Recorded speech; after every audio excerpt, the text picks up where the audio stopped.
Hello everyone, this is Chris Presents. I'm gonna do a 1 minute shorts video for YouTube, TikTok, Facebook, Instagram, and Twitter. I'm just gonna show you the aftermath of the snowstorm in downtown Chicago. It's Friday,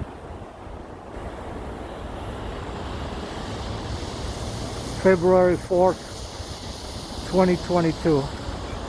This is the aftermath. This is the Museum of Contemporary Art. I'm going to show you how snowy it is. All the snow. You're right in front of the museum.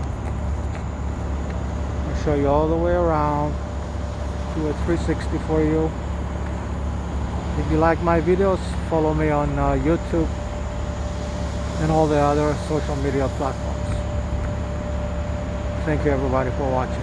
This is Chris Presents.